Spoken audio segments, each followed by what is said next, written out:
Welcome to Talking Grit, a Detroit Lions podcast.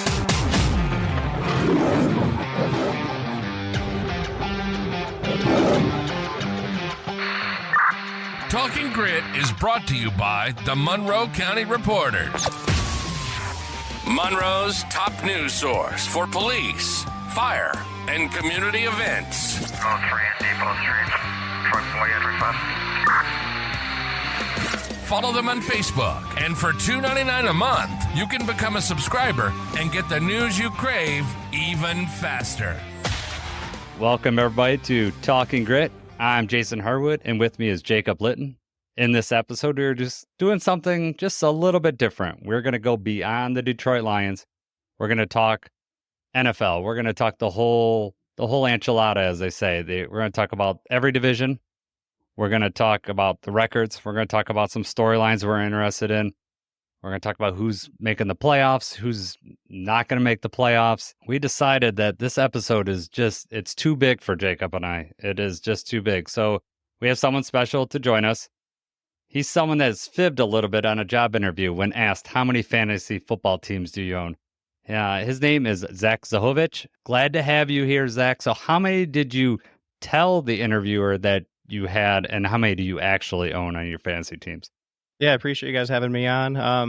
I think 8 is the official number, and I can't confirm or deny beyond that, what we may be at. But I did just hold this podcast up a little bit by finishing up a fantasy draft, so got a lot of good value, guys. Very excited to be here with you guys. Yeah, we're happy to have you. Welcome. Yeah, for sure. All right, Jacob. First of all, how you doing? Good. I've been pretty good. I've been off. Good Labor Day weekend. Chill. Yeah. Tigers disappointed me a little bit tonight, but that's okay. Still in the hunt here, so I'll take it. Yep. So we're going to start out first with the AFC South. Jacob, we're going to let you jump us off here. So let's just go what you have in order here. How do you have that division finishing up? Okay, so for the AFC South this year, I have the Houston Texans winning the division at 10-7, followed by the Jaguars 9-8. Then I have the Titans actually finishing third at 7-10. The Colts going 6-11. I think it's probably going to be pretty close again, but I have Houston taking the division.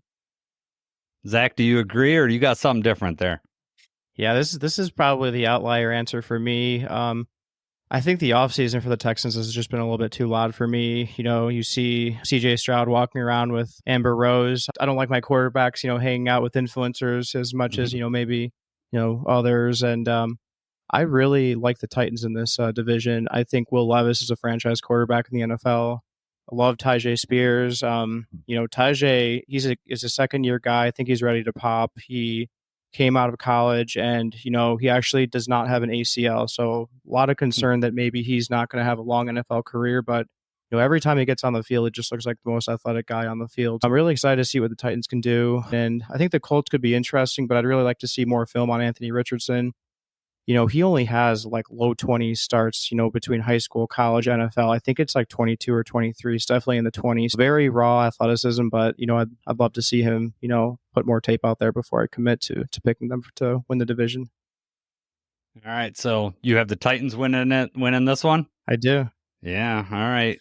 So who's your second place team there, Zach? Yeah, I have the Colts at 9-8. So I have the Titans at 10-7, Colts at 9-8.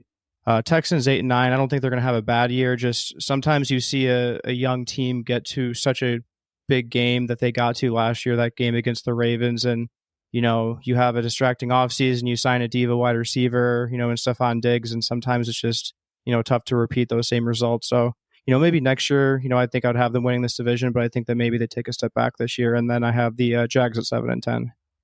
All right. Not a fan of Trevor Lawrence, huh? All right. I'm going with Jacob on this. I like the Texans. I do have concerns about Stephon Diggs going there, and not so much Stephon Diggs this first year. He usually can fit in the first year. It's just he kind of just wears thin after some time there. But when you have a young quarterback and then you get this number one wide receiver, you're wondering if he's going to feel pressure to get him the ball. And then if Stephon Diggs doesn't get the ball, is that going to be an issue? They had such a good thing going last year with Nico Collins and Tank Dell. It could work out. It couldn't work out. I don't know. But I have a little more faith that CJ Stroud's going to be able to handle it, but it's tough to root for those Ohio State guys. Indianapolis Colts, I think they're going to surprise. They got a good offensive line. Jonathan Taylor back there.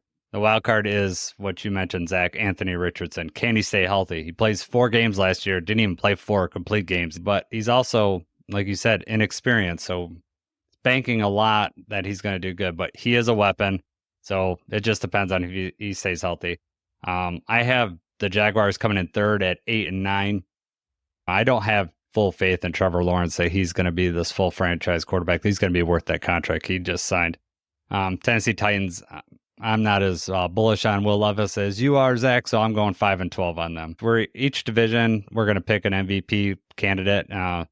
Mine is CJ Stroud in this one. I think that he's got the best shot. Quarterback, it's hard to not pick a quarterback for MVP.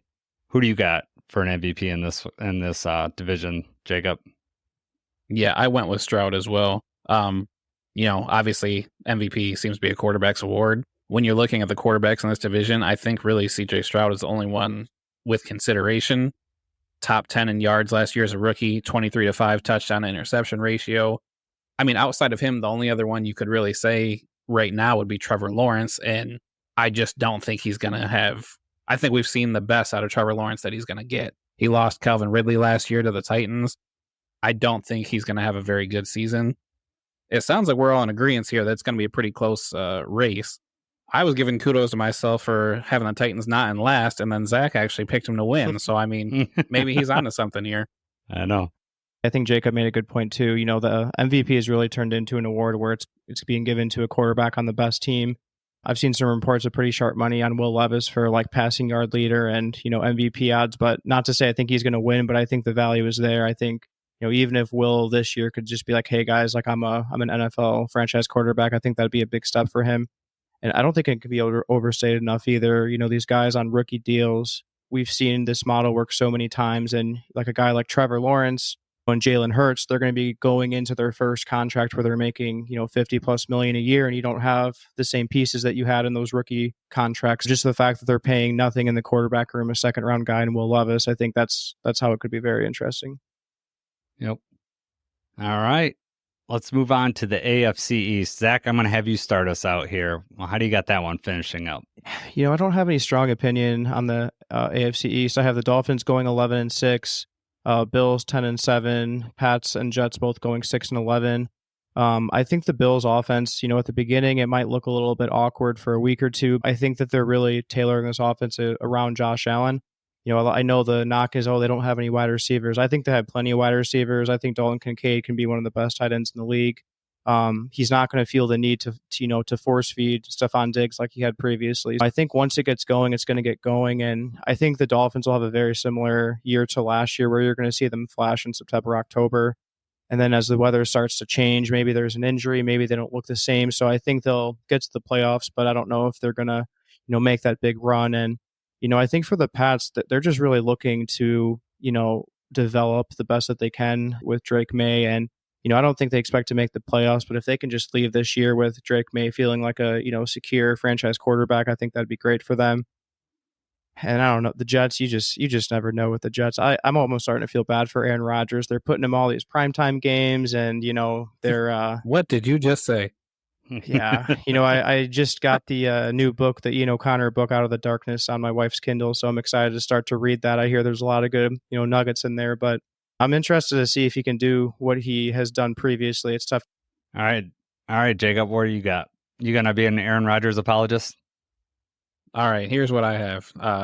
Number one, I've got the Miami Dolphins going 11-6. So we're the same there. Number two, I have the Jets going 10-7. Bills at 9-8, Patriots, I actually have them going 3-14. I agree with what Zach, mentioned before about the Dolphins. They're going to be hot early on. They're, they do have a really good team. We'll see how, late in the season goes as far as injuries and everything. I do think the Bills are probably going to take a little bit of a step back. They're going to rely heavily on Josh Allen. Turnovers were a problem for him last year. Maybe now that Diggs isn't there, begging for the ball every single drive, maybe that does let him open things up a little bit more, spread the ball around, and maybe that works out better for him. The Jets, I have them finishing number 2. I have them sneaking in with a wild card spot. with how good their defense was last year and getting Aaron Rodgers back, even if he's half as good as he was before, it's still an improvement over the quarterback play they had last year. They're going to be in position to win a lot of football games. So it was hard for me to leave them out. That's why I think, the Bills are stepping back. The Patriots are what they are. They announced Brissett's going to be starting quarterback.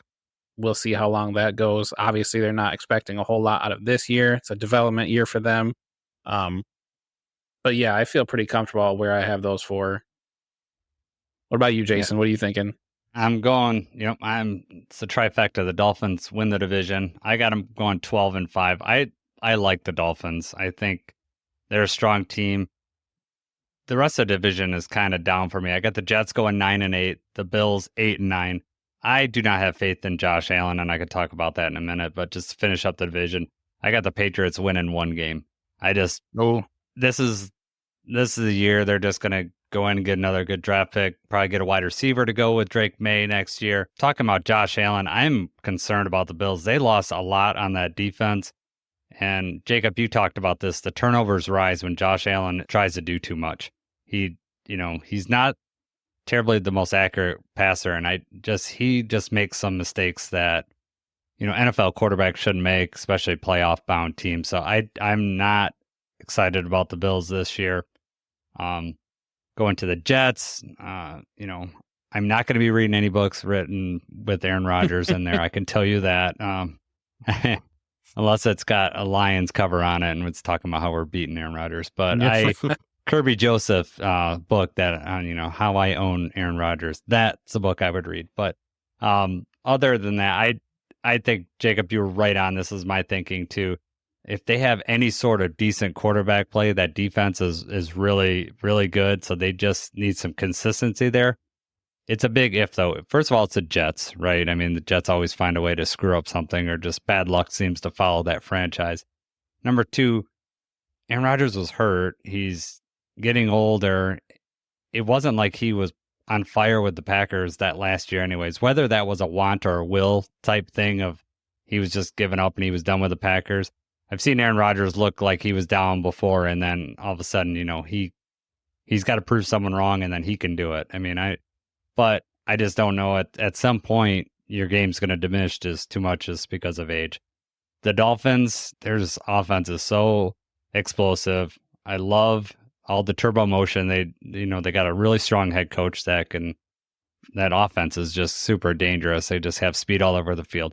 If Waddle and Tyreek stay healthy, they're unstoppable, especially with their fast backfield. Mostert and A-Chain, you got to pick your poison, and they're going to be tough to stop. Tua just got a big contract. We're talking about, Zach, you made that point earlier. At some point, all those things that you're purchasing on rookie contracts go away when those contracts are getting out of sight. So how long they can maintain this, who knows? But I think this is the year the Dolphins, win this division. Jacob, is there anything that, I missed or Zach missed? No, I still feel, obviously, I think that's the big one just because when Aaron Rodgers is involved, he's headline material. And, the Jets have a new offensive line. Aaron Rodgers is back. Breece Hall has been exploding. They were obviously just going to hear all about the Jets and all about Aaron Rodgers. Halfway decent year, and he's going to be getting the comeback player of the year for sure. So, Yep. All right. Let's move on to the next division. We're going to talk AFC West here. Defending Super Bowl champions in this division. Zach, what you looking at in this division? Yeah, let's not get cute. The Chiefs are, probably going to win the division.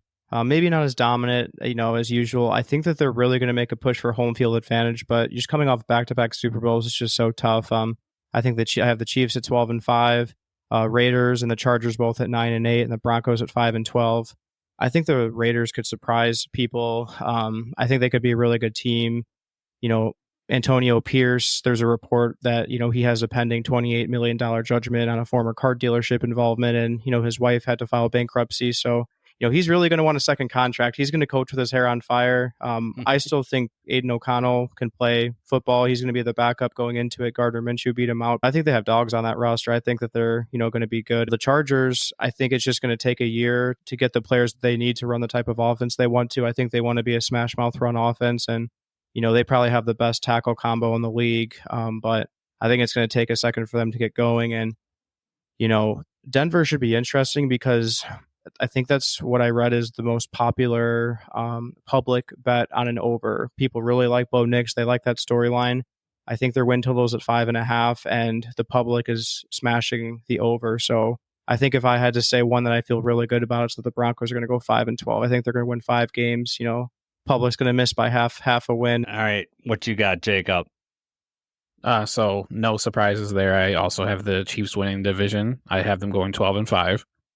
Beyond that, though, I have the Chargers finishing second at 10-7, Raiders at 5-12, Broncos at 4-13.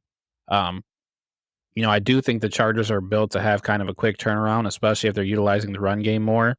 They have the tools. They've got a couple new running backs there that they're trying to utilize.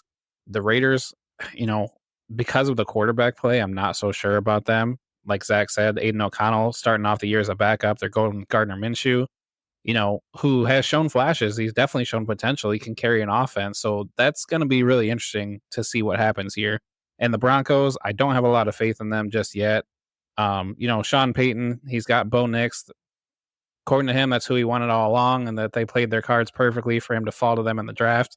I don't know that that's really the case, but he did look good in the preseason. I think that's a toss-up there between those bottom two, the Raiders and Broncos. I think they can go anywhere from, 4 to 7-ish wins, honestly. I just don't think that they're going to be doing very well, especially when they have to play the Chiefs a couple times a year. I differ a lot from you on that, Jacob, except for the top Let's one. hear it. Yeah, so Kansas City Chiefs, 12-5, exact same as you, but I'm with Zach. I think the Raiders are going to surprise this year. I just feel they've taken this Lions approach where they're going to, get a coach that they could follow. I think Antonio Pierce is just that guy. He's the Dan Campbell for that team where the players will play for him. And, when you have Max Crosby on defense, you get him fired up. I like that. Gardner Minshew just looks like he should be the quarterback of the 1970s Raiders or the early 80s with John Madden. Just I saw a workout video with, his mullet mustache. He looks great as a Raiders quarterback. He's got Devontae Adams. Devontae Adams got to perform this year, right? He's ripe to have a good season. I don't want to see him get traded to the Jets. I don't want to hear that storyline at all. So I'm hoping that the Raiders he does so well that they can't give him up. I think the Broncos are going to surprise. I have them at 7-10. Sean Payton's just too good of a coach, and they had a streak last year that they were looking good, and that's in spite of Russell Wilson. Whether Bo Nix is a guy, I don't know, but I fully expect Sean Payton to have them playing better. The team was not going to get behind Russell Wilson. That was very clear during the year that was just, when you have a team that doesn't get behind its quarterback, that's just going to be tough to win in this league. So, they will get behind the rookie quarterback. I like Jim Harbaugh with the Chargers. However, his first years with any franchise just seems like it takes a year or two to get his players in there. And I think you kind of mentioned that, Zach, right? I have them going 6-11, last in the division. I don't think they're going to get blown out. I think they're going to play respectable football, but I also just don't think they have enough right now. They got rid of their wide receiver core. I'm sure Harbaugh is going to build a team that can run and smash the football and control the line of scrimmage. That's what he did at all his stops, and I feel like that's what he's going to do here. It's just going to take a little bit of time to get his his players in line. As far as MVP, I think the obvious choice is Patrick Mahomes. I really don't see any other candidates in this division. So I'm sure that we're all on there. Zach, you got a surprise for us, or you on the Patrick Mahomes train No, too? yeah, definitely. I think Mahomes definitely has the best chance in that division, but we've seen the media have some fatigue at times with guys, so it should be interesting to see if Mahomes or Lamar get a little fatigue from the beat writers and seeing if they'll, if he's the best player. Let's see if he actually gets it. So, all right. I'm going to start off with the AFC North. I'll go first this time. Baltimore Ravens, led by Lamar Jackson, 11-6, got them win the division. The next two teams I have tied, the Browns and the Bengals. I have each of them going 10-7. And I actually had the Steelers 8-9. I think the Steelers are a good team. This is a very strong division from top to bottom. They're just all well coached teams. They all could win the division. They all could be in last place, except for Baltimore. I feel like they got the best all-around team. Be interesting to see what Derrick Henry does with, a better offensive line and Lamar Jackson taking, pressure off him. I'm really curious to see how that lines up. Could be really dangerous, or it could be a bust. Sometimes you get those big free agent signings and they just don't work out. So, what you got, Zach? What do you got in this division? Yeah, pretty similar for me. I have the Ravens 13-4, Browns 10-7, Bengals 9-8. I have Steelers 6-11. I think that they're going to break that. They've gone a lot of seasons without a losing record. They just keep testing the waters of not having a franchise quarterback in the NFL, and eventually it's just not going to work for them. I think the Ravens are probably going to be the best team, or one of the best teams in the regular season in the NFL. I don't love what I'm seeing out of Cincinnati. Drama with Jamar is even going to play week 1. Burrow seems like he's had a little bit of a distracted offseason. Some beat writers have said that maybe there's a little bit of frustration in there. And, anytime you see their head coach, Zach Taylor, do an interview, he just looks like he's really frustrated. I have a little rabbit hole theory about the Browns. I think the Browns are very, very interesting. So, they clear $30+ million of cap space last week, and everyone's like, oh, Brandon Ayuk is coming. They're going to send a second, a third, and Amari Cooper to the 49ers. We're going to get Ayuk. And then Ayuk didn't come. So now we have a situation where they have cap space, and Watson's going to have a cap hit of $70 million for the next 2 years. I think that they're going to go all in this year. I think they're going to try to sign a couple veteran guys on defense, maybe at the trade deadline this year, like make a big push, try to make the playoffs. I think unless Watson plays absolutely exceptional, I wouldn't be shocked if the front office has already moved on from Watson. I think there's a chance that maybe they cut him after this year. There's going to be a lot of dead money for the next 2 years, maybe an NFL record. I think they're going to try to just get really bad. You either want to be really good or really bad in the NFL, and there's some really good draft classes coming up. This 2025 class is going to be a very good draft class. So, they might pull the playbook with what they did previously, where they just say like, hey, we're going to go 1-16 and we're going to get the number 1 pick. So I think this is a big year for the Browns franchise, and, I'm hoping they do well, but should be interesting to see what they do with Watson after this year. Yeah. I think the Browns had instant regret with that trade. I mean, it's just been nothing but negative ever since it happened. There's been no positive for them at all. He's not, Watson's not looked anything like what he did before. And I mean, really, it's just a terrible, all-time terrible trade. So especially if they were to cut him loose, I mean, that's got to be one of the worst of all time. I have it being a very close race. I actually have the Ravens winning the division. I have them going 10-7. So I have them taking a step back. 10-7 for the Ravens. I have the Bengals also going 10-7. I have the Browns at 8-9 and the Steelers at 7-10. So it's really going to be a dogfight all year long, I think, for these guys. I still feel like the Ravens are going to come out on top. They have the best roster. I mean, I just feel like they're the best team in the division. The Bengals, they are going to be tough. I know Zach kind of mentioned already, but they do have a lot of drama coming into the season. I saw a report that said Jamar Chase actually was really wanting to be the top paid wide receiver in the NFL, and he's not accepting a contract less than number 1 money overall. I know I saw a story too that said he, even if it was a penny more than Justin Jefferson, he would take the contract, which seems crazy. But I mean, from what we've seen from Jamar Chase thus far, it kind of, fits the bill. That just seems like the type of guy that he is. Definitely dramatic there, but they are a good team. They've got a good offense. I still think that they are going to be contending for the division and probably making the playoffs. The Browns, I have them middle of the pack. I don't know exactly what to think. They're going to be a tough team to play. A lot rests on how Deshaun Watson's going to do. If he does return to form, then obviously they're going to be a really tough team. I don't see that happening. And yeah, Steelers, no solid quarterback. I mean, I think pretty much everyone knew that Russell Wilson was going to be the starter, and Mike Tomlin refused to name him the starter until after the last preseason game. And, I'm not sure what to make of that right there.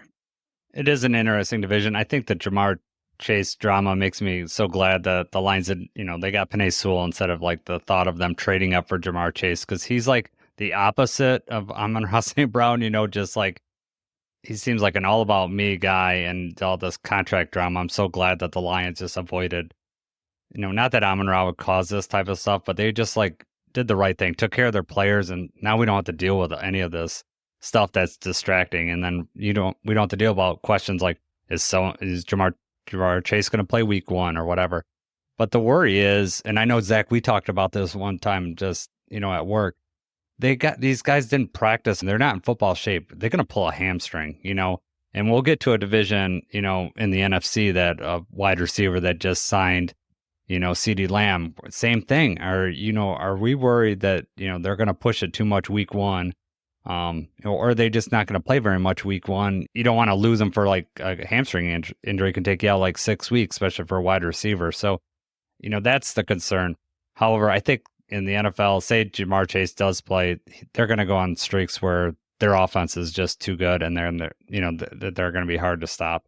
The Browns have the other thing. I think their defense is so good. You got all-world Myles Garrett on one side. They're going to keep the games close. Can Deshaun Watson play anywhere close to what he used to play? They don't need him to play like Pro Bowl like he was before. They just, they won with Joe Flacco last year. I mean, can Deshaun Watson play better than Joe Flacco? That defense is for real. So, I think it's just going to be a dogfight all season. That division always seems to be like that, just tough interdivision games. So we'll see. I think it'll be an entertaining one for sure. All right. Any MVP talk in this one? Jacob? I think that obviously Lamar winning last year, I think that if he has the exact same season that he had last year, I don't think they give it to him back to back. I know Zach kind of talked about it earlier. Once you're expected to have that, then you kind of fall off. Even if he does just as good, he's not going to get the same votes that he got last year. A lot of people last year feel like he didn't do enough to win. Outside of him, the only other person I really see that could have an MVP season is going to be Joe Burrow. And that's just because, the media really loves Joe Burrow. He was hurt last year. Even the games he played, he kind of played hurt. And, now he's going to have a full season back, hopefully full strength. I don't really see that happening, but I think that outside of him, there's not another option. How are you feeling? Any MVP outside of those two?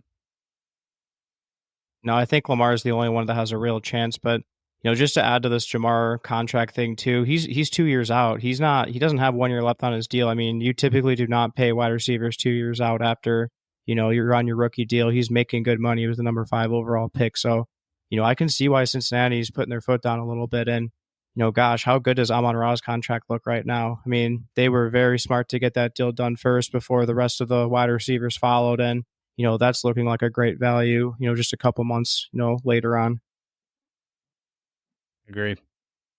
All right. So I think that's going to wrap up the AFC. We're going to get to something more Lions related. The NFC, these are all teams that are going to be battling for playoff spots with the Lions. So the first division we're going to start with is the NFC South. Last year, Tampa Bay won. Jacob, we're going to start with you on this one. How you got this division finishing up? All right, NFC South. So actually for this year, I have this one being kind of close too. I have the Atlanta Falcons winning the division at 10-7. Tampa Bay Buccaneers 9-8. I have the Saints going 5-12, and then I've got the Panthers at the bottom of the division going 3-14. Last year the Falcons, they went 7-10, and they really didn't have good quarterback play. The coaching was really not on point. They didn't utilize Bijan like they should have. So, now that they've got Kirk Cousins, they're planning on really unleashing Bijan. I think the Buccaneers are still going to be a tough team, but they did not really improve at all. I think they're still going to be hovering around 500. There's a chance it comes down to the last week. It's going to be really close, but I feel like the Falcons are going to win. I'm not really impressed by the Panthers. New coach, we'll see what they get out of Bryce Young this year, but I still have them at the bottom of the division. The Saints are kind of a wild card for me. I have them going 5-12, but I feel like it's possible, for them to actually contend for this division just because it's not quite as strong as some of the other ones. So it's possible the Saints could get up there to 9-8, 10-7, and possibly win as well. I just don't think it's going to happen. Yeah, similar sentiment. Falcons 9-8. I have the Panthers at 8-9. I think the Panthers are going to be a really interesting team this year. Dave Canales, I think, is probably my favorite person to win Coach of the Year. Typically goes to a first-year coach. How much do you improve? Even if they go 8-9, I think everyone, is ecstatic in that organization. He really wants to establish the run, and I love that they moved up to pick Jonathan Brooks, number 44 overall. he's going to start the season on the PUP list, but, great tape. I mean, when him and Bijan were in the same backfield, they didn't look like that much different of guys. I mean, Jonathan Brooks he's going to be a really good guy in this league. So I think once they can establish that run, and Canales is always talking about how they want to establish the run, Bryce is going to get those play action passes, and that's going to really help him out. That's going to, not be as much pressures going, 5 wide out of shotgun. That's just, that's tough to ask a rookie without a great roster to do that. I also think Bijan is going to have, a very, very good year. I'm a big fantasy football guy. I think this time next year, Bijan's going to be the first overall pick in fantasy football. So I do have the Falcons winning at 9-8. I do think it's going to be tight. I think the Bucs could take a step back. We see a lot of times like teams overachieve one year and they kind of take a step back. I do think Baker was worth the money in the contract, but I think that they're going to be third place at 7-10, and they're going to have a little bit of a lackluster year. All right, I'm gonna surprise y'all. I think Atlanta's going to win the division, but looking at their schedule, they got a pretty weak schedule. I think they're going 13-4. I think Kirk Cousins is going. Whoa. Yeah, I know, big surprise, That's right? really I think Bijan Robinson's going to have a monster year. He's going to have hopefully have a competent coach that knows what he has in the backfield, right, and just uses him. Kirk Cousins going to have some weapons. Drake London, will Kyle Pitts finally get proper usage? I think Atlanta. I think they're going to start out slow. The schedule's a little strong up front, but then I think they're going to just finish really strong. Tampa Bay is going to step back 7-9. New Orleans 6-11, and I got the Panthers, same as you, Jacob, 3-14.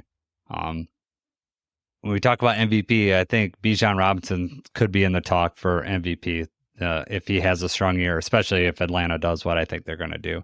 This division is just weak overall, and that's why I think Atlanta will take advantage of that. I did not think very much of Arthur Smith. I made a lot of questionable coaching decisions, and I just don't think the team followed him, and I think Atlanta knows that they can win this division, and I think they're gonna take it pretty easily, actually. All right, Zach, we're gonna start out with you. We're gonna go with the NFC East. Yeah, I think the Cowboys take this one at 11-6. I have Eagles at 10-7, Giants at 7-10. I think the Giants will be better than what people think, and Commanders 6-11. Dak in the regular season, I mean, he gets paid to win regular season games and be good at the podium for Jerry. That's, nothing we're concerned about. He's a great regular season quarterback. The Eagles, I'm very, very interested to watch. The Eagles are notorious for having great beat writers in the NFL, probably the most reliable beat writers in all of the NFL. Very reliable sources leaking information this offseason about how Jalen Hurts does not think that Nick Sirianni knows like X's and O's. He does not believe in his play calling. He doesn't think that he's a great offensive coach. So I think they were very close to getting rid of Nick Sirianni last year, and I wouldn't be shocked if he's out of there by the time the season ends. So, I think he's on a scorching hot seat. Even with all that talent, I think they could go 10-7. I think, you take out one of the best centers in the history of football. They're probably going to be losing another, Hall of Fame left tackle at some point in the next year or two. It's going to be interesting to see how the Eagles adjust to, life when Jalen's not making, second round quarterback money when he's paid as one of the highest quarterbacks in the NFL. I think the Giants defense is going to keep them in games, and I don't think Daniel Jones is as bad as people think he is. He won a playoff game a year and a half ago. He's not a bad quarterback. He went on the road. He won a playoff game. I'm a fantasy football guy. He was the number 8 quarterback scorer in that year that they went to the playoffs. So, I know that the Giants get knocked for that contract. I'm not saying I would have paid him that, but I don't think he's as bad as people think. Jaden Daniels, I think, is going to look really good. And I think, if they can just get out of the season, the Commanders think that, hey, like, this guy's our franchise quarterback. I think that's all they need. I don't think they're expecting to make the playoffs this year, but, I got my popcorn ready for the Eagles drama for sure. So I also have the Cowboys winning division. I have them going 11-6. I have the Eagles second. I have them also going 11-6 though. Commanders I have third, 7-10, and then I have the Giants actually falling out and going 3-14. I think the Commanders are probably going to be the surprising team to win some games. The rookie quarterback looks good. Obviously, time will tell. I just don't feel like the Giants did hardly anything in the offseason. They let Saquon go. I mean, I think that they're just really close to having to just give up on Daniel Jones and just clean house and start over again. as far as the Cowboys and Eagles go, I mean, I think it's going to be kind of similar to last year, back and forth, probably really close at the end. I guess the wild card, the problem that we have here is that the Cowboys don't have a running game. Dak Prescott's going to have to throw the ball 40 or 50 times a game, but they have the defense. And then on the flip side of that, you have the Eagles, who do not have a very good defense, but they have a very good top offense. So that's why I'm kind of back and forth on those two teams. I'm not sure either of them are really going to make an impact in the playoffs, but I think they're both going to have really good seasons. Interesting about the Sirianni thing that you mentioned, though, because I kind of, I feel like that's been the story most of the time, is that his coaching ability is not very good, but he's benefited from having a great roster, a great team of people around him the whole time. I remember the one, I think it was a playoff game, where, he's yelling at the sideline and Jalen Hurts actually had to go kind of like push him back and tell him to calm down. And that's just something you should never see your quarterback trying to tell your head coach to keep his, head straight. So that was crazy to me. Ever since then, it's like I don't really care for Sirianni. Yeah. So, I mean, I think the Cowboys are going to win the division. I think it's going to be close between the Cowboys and the Eagles. The other two teams could surprise, but I don't think they're threats. I feel the Eagles are going to win the division this year. I think they're going to go 12-5. I think they're going to just have a comeback. Dallas, I just never have faith in Dallas, but I think you're right. They're like, they always win well in the regular season, they get to the playoffs, and then they just screw it up. I think the Dak Prescott stuff is going to just stay all year. I'm worried that CeeDee Lamb, if he gets hurt, their offense is going to be really in rough shape. And we talked about him just not doing camp all, off season, going to get his contract. I just don't understand that. Those guys are going to get their money. I mean, what are you trying to save? Like, even if it's $1 million or $2 million, is it worth all that drama? And then, I don't know. Do you have to exhibit your control if you're the owner, general manager? I just don't see that. I think happy players play better. And also I think it helps you get, future assets when they know, if I do well, I'm going to get paid, right? They're going to treat me well. So I have Dallas going 11-6. I have Washington at 6-11, and I'm with you, Jacob. I think the Giants, I just don't see very much out of them. 3-14 is what I have them going. I am really curious to see how Malik Neighbors plays.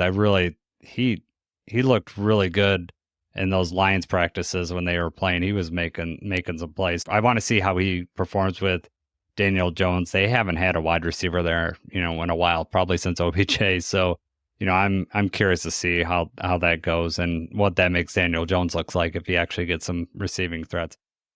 They had the offseason Hard Knocks, and the Giants just were not painted well, right? And in those shows, they typically want to paint the team in a good light. Just look like make poor decision after poor decision, and I think that those bad decisions will end up just having them having a very poor record. Do you think the Giants tried to get out of that after the way the offseason played out? Because they came out looking terribly. They had to be like, please don't air this. I think it's like the opposite of what happened with the Lions, right? It helped build, the Hard Knocks just helped push them up to, this level of America's team. And that did the opposite for the Giants for sure. Right. And I think missing Saquon Barkley is just that's gonna be tough. That was amazing to have front row seat watching, the owner and the GM go back and forth about Saquon. He's like, as long as he doesn't sign with the Eagles, I think we'll be okay. But yeah, the GMs definitely seemed timid around the owner. It was interesting to see that dynamic. Yeah.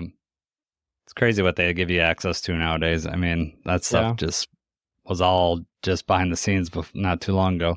So, all right. Now we're going to move on to the NFC West. We're going to start with you, Zach. How you seeing this division finishing up? I think the Rams could have a really special year. I have the Rams going 12-5.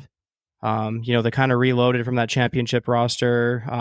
They spent a lot of cap money to get that roster to a championship level. Aaron Donald won't be there this year. And, you pay a defensive tackle $30 million plus, you're not going to be able to do other things on your roster. Like typically defensive tackles are not getting paid, $30 million. So, I think they're going to play really well. They really started to get things moving at the end of the year. They have a good young offensive line that's really coming together. They have the second coming of Hines Ward, 5th-round draft pick Puka, who, they're not paying a lot to either. I think he's going to have another good year. Just, A+ blocker, fits that offense absolutely perfectly. The 49ers great roster, great team. Just you do it so many times and just emotionally beat up. You followed Debo and Kittle on this Netflix receiver show, and these runs take a lot out of these guys. I mean, emotionally, physically, these guys are beat up. So the 49ers, I could see them going into a little bit of a lull. They're going to make the playoffs. I have the 49ers at 11-6, Cardinals 9-8, Seahawks 8-9. So pretty tight division, but I think the Rams come out in 12-5. But the 49ers, I mean, I feel like it's going to look like at times they're just kind of going through quicksand. They're going to make the playoffs, but I think they're just going to run out of gas at some point. All right, Jacob, how do you got this lining up? First, I want to say it's a great point by Zach talking about the 49ers. The last time they made the Super Bowl, obviously they didn't make it back there for a couple of years, but they have been playing, in the NFC Championship for the last few as well. I still have the 49ers winning the division going 12-5. I have the Rams going 10-7, Seahawks 7-10, Cardinals 6-11. I still feel like obviously it's the 49ers division to lose. They still have all the weapons. They're still fully loaded. We'll see, the late run last year, how much that really takes out of them, if they stumble at all or if they just keep the ball rolling with that. The Rams, they're not going to go down easy. Stafford's going to put them in position to win a lot of games. I think the Rams are still going to make the playoffs as well. But it's definitely going to be the 49ers division to lose. Seahawks with a new coach, I think that they're going to show some flashes. The Cardinals, obviously, with a revamped offense, I think they're going to show some flashes as well. I just don't think either of them make the playoffs this year. There's going to be some good intra-division games here, though. I'm excited to see them play each other. I definitely think the 49ers on top, though. I'm with Zach on this. I'm going with the Rams to win the division 12-5. I think they're set up with Kyren Williams running. I think McVay's kind of changing his offense a little bit. Now he's, they're going to kind of try to take some wear and tear off Stafford, because if he gets sacked a lot, if he's back there passing 50 times a game, he's just not going to make it through the season anymore. I got the 49ers actually going 11-6. I think that's the same as you, Zach. I'm not liking what I'm seeing with the off-season contract disputes. You got Trent Williams out, Brandon Ayuk staying out. All it takes is one injury to them. I don't really agree with giving Brandon Ayuk all that money. Debo's the guy, I think, and you got Kittle. I just don't think you needed to tie that money up with Brandon Ayuk. I know that they've traded a lot of draft capital away, so they haven't been able to replace players, but if it was my money, I wouldn't give Brandon Ayuk. I would have traded him away and tried to get that. But I think Brandon was also wanted to trade. Well, they wanted to trade him, but Brandon kept denying all the trade. I don't get it. I want to get paid a lot, but I also want to be on this winning team, and just give me everything I want. I don't really like those type players, so I'm glad the Lions have avoided that drama so far. I got Arizona and Seattle both at the bottom of the division at 5-12. Not a huge Kyler Murray fan. I think he's got some weapons out there now. So they could have some fireworks, but I just don't trust Kyler Murray to lead a team. And same thing with Geno Smith. They were slipping towards the end of last year, and I knew they got a new head coach. I just don't have faith that they're gonna do good there. Not especially with Geno Smith as their quarterback. I have a surprise MVP candidate. I think Cooper Kupp might. If Stafford falls in love with him again. They got Puka distracting him on the other side of the field. Cooper could just run wild. So he almost broke the receiving record a couple years ago. I could see it happening if a non-quarterback could win. Cooper could. What kind of numbers do you think Cooper Kupp would have to have if he was going to be in the MVP consideration? You got to break the receiving record. I know there's 17 games. You're going to break Kelvin's that he did in 16. I think it starts there because that's the conversation starter. He's the all-time leading receiver. If he gets 2,000 in a season, I'm not saying he's going to get that, but I'm just saying you're asking me a question to get an MVP, you got to break that record. I mean, if Tyreek would have broke it last year, I think he had a chance at MVP because, like you said, people weren't sold necessarily on Lamar Jackson's numbers. To be a non-quarterback, you're going to have to do something that everyone's talking about and breaking an all-time record, and they have to be a top. They got to win the division or be in the playoffs at the very minimum, because I don't think to win, MVP, you gotta be on a strong team. Right. I just don't. I mean, as we were going through this, I'm trying to look. It's really hard to justify anybody outside of a quarterback getting it, just because it does feel like they have to. If you're not a quarterback, you do need to have a record-breaking season. You need to be setting all-time numbers in order to get MVP unless you're playing quarterback. If you're quarterback, you can kind of just have a good year, not even your best year, really. The last year the Cooper Kupp went off, he actually got one vote in the MVP. I know. One. And he was deserving that year. Tyreek also, you had really an argument for him to be MVP last year, and I think he finished like 4th or 5th. Behind the other quarterbacks. McCaffrey got a little bit of love last year, but I think it's a shame that the MVP has turned into a quarterback-only award. I think Christian McCaffrey for sure makes that team go. Brock Purdy doesn't make that team go, in my opinion. It's Christian McCaffrey. It all flows through him. Brock Purdy's can do, he does what that team needs him to do, distribute it to all their weapons that they have. And I'm not saying he's a terrible quarterback, not saying anything like that, but, put Brock Purdy on the Cardinals or put Brock Purdy on the Giants. He's not talked about in the same light as he is with the 49ers. And, quarterbacks win it every year until they don't. So it should be interesting to see, like, one of these years they're going to get fatigue on voting for a quarterback every year, and it's going to happen where they're going to give it. I think a defensive lineman like a D-end is more likely to get it over a wide receiver or running back. But one of these years, it's going to happen. So, all right. We've reached it. We're here. We're at the NFC North. This is the one, everyone's listening to a Lions podcast. This is the division that we want to talk about. We'll talk a little more in depth probably in this division than in the other ones. I'm going to start with you, Zach, because we're going to leave it with Jacob and I talk about, the Lions. But I'm going to start with you, Zach. How do you have the NFC North going? Yeah, I apologize in advance. I might go over my time allotment on this one. And, my answers are not indicative of me being on a Lions podcast. These are just truly my thoughts on this division. I think the Packers are going to go 13-4, which, that's going to be tied for the best record with the Ravens. I think that it's going to go through Lambeau in the NFC to get to a Super Bowl. I think they have the quarterback. I think they have the run game. I think they have the defense, the coach.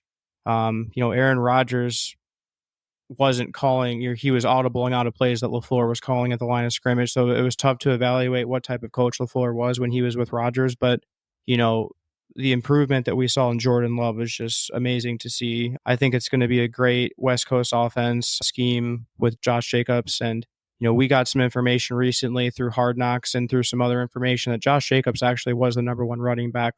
Teams were willing to pay him more than any other team. And, he decided to go to Green Bay. The Bears wanted to pay him, and he chose to take less money to go to Green Bay.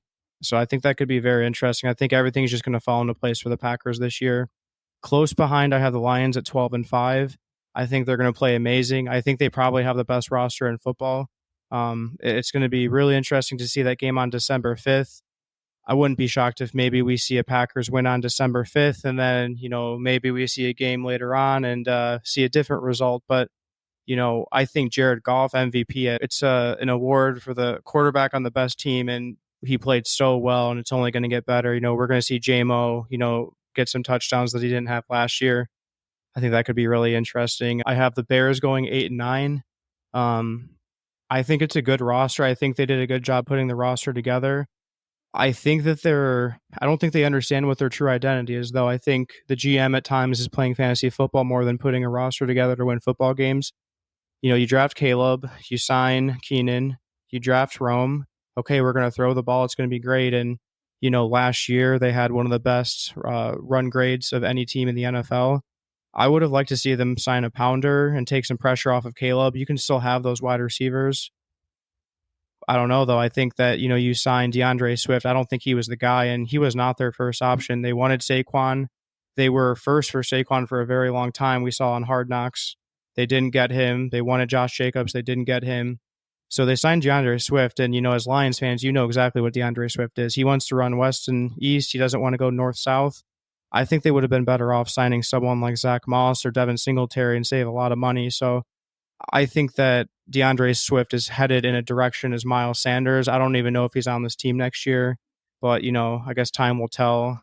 Last in the division, I have the Vikings at 7-10. I am a Sam Darnold believer. I think that Sam is going to play really, really well this year. I think that he's going to make it a really tough decision for next year, whether they go to J.J. McCarthy or maybe stay with Sam. I think Sam has a lot of football left in him, and I think he's going to get a contract like Baker did. So I don't know if it's going to be on the Vikings or maybe on a different team. But, I am very excited to see what Sam does. And, for MVP, I think Love and Goff are two names that are probably like the 5 most likely, in my opinion, that could win MVP. So it should be interesting. Packers, hopefully it'll go through Lambeau, and the Lions will see them in the NFC Championship game. So I have the Lions winning the division, going 12-5. So Shocker. our record prediction was the same. I've got them going 12-5. Yeah, I have the Packers number 2 going 10-7, Bears 9-8, Vikings 7-10. Here's the most interesting thing for me is that the Packers probably could win all the way up to 15 games, or they could win as few as 8. And that really, I think, hinges on if we see the Jordan Love from the first half of last season, or if we see the Jordan Love from the second half of last season. Obviously, as a Lions fan, I hope he looks like the beginning of last season instead of the end, because he looked like a killer towards the end of the year. Which is exactly what we didn't need, is for the Packers to have another all-time quarterback great. And he really played like that towards the end of the year and in the first playoff game. And that's definitely, I have him listed for my MVP for this division as well, just because if he does play like that, he's definitely going to warrant MVP consideration versus Jared Goff. I mean, he was top 5 in all the categories last year, second best team in the NFC, and he did not even get an MVP vote. So it's like, what more, it's a popularity contest, but what more can he really do to try to get in the MVP consideration? As far as the other teams in the division, the Bears, I like what they have. They definitely made their improvements. Time will tell. The rookie quarterback, you never know how that's going to go. Obviously, the flashes at the beginning of the year, like in the preseason, everything looks like he's going to be good. I still have them kind of middle in the pack. And Zach, we kind of agree about the Vikings. I also have them going 7-10. And we've already talked about this a little bit before. I really thought that if JJ McCarthy is healthy, he's going to be putting the pressure on Sam Darnold, and that JJ is probably going to be starting by week 6 or week 7. McCarthy's gone for the year. It's Darnold's team. There's no pressure. He's in a pass-first offense. He's been put in a great situation. I think that Sam Darnold is going to impress this year. I just think the Vikings overall are not going to be contending for the division. I do have the Lions winning. I've got the Packers making the wild card, probably making some flashes as they did last year. For me, it really depends on how Jordan Love plays. And it's crazy to me that they offered him the contract and paid him as much as they did based on that small sample size last year. If you take the whole, the year as a whole, how the first half of the year versus the second half of the year, you would think if you're the Packers, you're trying to work out a contract with him, you're not going to give him number 1 overall money. You're going to try to push back a little bit. But maybe they, if it's not broke, don't fix it. They've got their guy. Let's not upset him. Let's just give him what he wants. I don't know if that's how that conversation went or what, but I still think it runs through Detroit. Yep. I have Detroit and Packers both going 12-5. So I'm like right in the middle of you guys, right? But I still think Lions through tiebreakers are going to win the division. This is the Lions podcast. Lions are going to win this division. I still think the Packers are they're a tough team. I really like LaFleur as a coach. Just like you mentioned, Zach, I think he's a really strong coach. And I think it showed in that Thanksgiving Day game. They put it to the Lions and just, had our number. And I think Dan Campbell was out coached in that game. I like how the Lions are built, and I think they're built to win late in the year in the elements. The Packers could be too with Josh Jacobs and being able to run. So it's kind of interesting. I just think the Lions are they're the team this year. They have the mindset to win. I think they can go into Green Bay and win. So it'll be interesting to play them 3 times in 1 year. If it's in Ford Field, hands down, a playoff game, hands down, Lions win. If it's in Lambeau, that's going to be tough. But Lions have shown that they've had, Green Bay had everything on the line 2 years ago, and the Lions went in there with nothing on the line and just took it to the Packers. So, they won't be denied this year. I think the Lions win the division, and they will outplay the Packers, even though I think the Packers are going to be really, really tough. The Bears are going to be one of those teams that could beat you on any given week or could get beat any given week. That rookie quarterback, Caleb Williams, I'm not a huge Caleb Williams fan. I know the Bears are going to like him. The Bears fans are going to finally think that they got their guy, but every 3 or 4 years they think they got their guy, right? So we'll see if Caleb Williams does it. He's definitely going to be able to be. He's going to be a better passer than Justin Fields. He can run it a little bit too, but that's not primarily his game. But his offensive line is getting better. But is it going to be enough for him to be able to get his targets? I don't know. And then will DeAndre Swift make it past week 3 or 4 without getting injured? We know how that is as a Lions fan. They paid him a lot of money. It was a panic move, I think. It was. And and the thing is that we've seen what DeAndre Swift can be in the Lions. He can be a game changer, but then you're not putting him in at the goal line because, like you said, he's not running into contact. And then when he does do that, he ends up getting injured. I think you put money towards different resources. I don't have faith in the Vikings. I think their offense is going to be fine. I think they're going to go 4-13. I don't have faith in their defense. They lost to Nell Hunter. That's going to be hard to replace. That is a monster there. And I think they were exposed last year. The Lions exposed them, and I think they're going to be. I just don't have faith in the Vikings.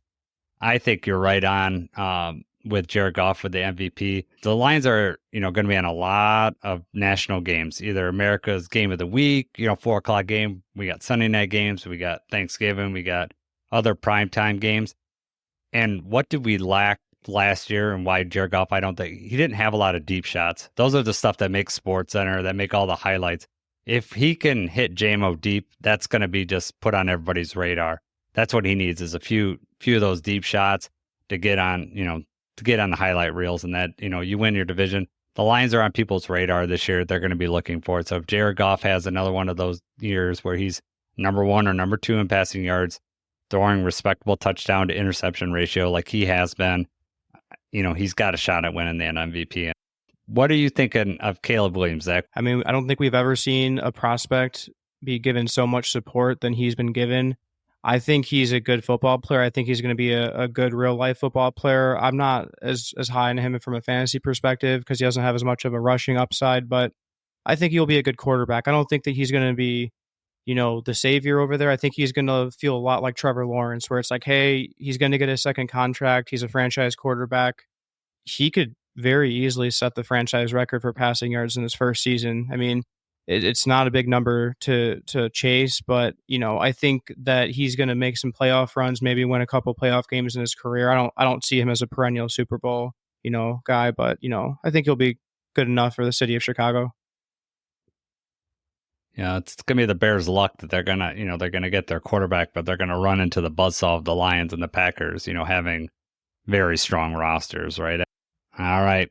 We're going to start out with you, Jacob. What teams do you think that made the playoffs last year that aren't going to make it this year? The number 1 team on this list that I have that's not going to make it is going to be the Steelers. They barely skated by last year. They have a really tough division. I don't see them being able to get it done the same way that they did last year. The other teams I have on this list are going to be the Cleveland Browns, which I know we kind of talked about them, and back to the same division thing. It's a tough division. It's hard to win. They're going to be kind of middle of the road. I think they're going to miss out. The other kind of surprising team, I guess, that I have is the Bills. I just think the Bills are going to fall behind the Jets and the Dolphins and that they actually are going to miss out on the playoffs this year. All right. How about you, Zach? I think the Bucs will also miss, which, not controversial based off of what we've all agreed on previously. All right. I got the Bills being out. I don't have faith in Josh Allen. Pittsburgh Steelers, like you said, just skated in. Really tough division. I don't see them making it in. And the Tampa Bay Buccaneers, they're going to miss the playoffs this year too. All right. Zach, we're going to start off with you. Who didn't make the playoffs last year but will make it this year? Yeah, I think the Titans, definitely a team that are winning the division that'll make it. And kind of going through the teams, I have a lot of overlap from last year, but the Falcons could be a second team that'll make it that didn't make it last year. All right, Jacob? Yeah, I have the Falcons as my number 1 on here too, just because, that division's really up for grabs. We kind of already talked about Bijan, Kirk Cousins. The other team I have, the Bengals, sneaking in this year. They were without Burrow, so I feel like, having Burrow for a full year, they're probably going to make it or come close to making it. But those are my 2 teams that I have. Yeah, the Bengals were surprisingly not bad with their backup quarterback last year. So you'd think with Burrow, if he's healthy, That offensive Right. line is not their strong suit. So, if he's healthy, that seems like the question for Joe Burrow. I have the Bengals making it in the playoffs. I have the Jets and the Falcons, obviously, with my outlandish prediction this year. So, top seeds, I have Atlanta and Kansas City actually this year. Jacob, who was your top seeds? So I have the Chiefs being the number 1 seed in the AFC, and I have the Niners being number 1 in the NFC. Ooh, risk taker, same as last year. Good job, man. These are predictions. They're not supposed to be wild. Go ahead, Zach. Yeah, I have Ravens and Packers both going 13-4. Yep. All right. Now we're gonna get to the big one. We're gonna do Super Bowl prediction. Let's start with you, Jacob. Who do you got? So I have the Chiefs beating the Dolphins, and then I have the Lions getting revenge and beating the 49ers, and then I actually have the Lions over Chiefs in the Super Bowl. Okay. How it should have went last year. The poetic justice of it doing that this year. All right, Zach, what do you got in the Super Bowl? I have the Ravens playing the Lions, and unfortunately, I do have the Ravens beating the Lions in the Super Bowl. I think the Lions will play a rematch in Lambeau, and I think the Lions will be victorious in that game because they're going to establish the run and be very physical and beat the Packers in Lambeau. All right. I am going with our Lions beating the Miami Dolphins in the playoffs. It's called the Litton Bowl because it'll be JJ and Jacob, That'll be tough for my house, man. I know. I'm doing that just to torture you, actually. But my brother's a huge Dolphins fan too, so I won't be able to be in the same room as him if they're so much trash being talked. Oh, well, I couldn't take it if. Obviously, if the Lions win, I can just give them all the crap. But I couldn't take my team losing and my brother's team winning. That make me sick. Oh, that's my son. I'd have to hear about it for the rest of my life too. Like there'd be no ever letting it down. Yeah, JJ, take out the trash. Like, what happened to that Lions game? No. Oh man, I kind of want that to happen just to have you. No, I can't have the Lions ever losing, but it'd be great to see you suffer. All right, Zach, how was your first podcast experience? I enjoyed it. Hopefully we got some good info, and I'll be back soon. But no, it was really fun to come on with you guys. Yeah, I thought you did great, man. I seemed very comfortable, a lot of knowledge. I don't want you to sound too smart because, I don't want people to, know what Jacob and I really know, But anyways, It was fun having you on, Zach. Reason's going to have to cut a lot of what you said out because you did sound too good for some of that. Yes. He's got to level the playing field and he gets to edit. So home field advantage. That's right. Exactly. I like it. Yeah. So I think I might call it from that on. It's a home field advantage. I have not taught Jacob how to edit yet. So, I always control the keys to this podcast. All right. For Zach and Jacob, I'm Jason. Go Lions.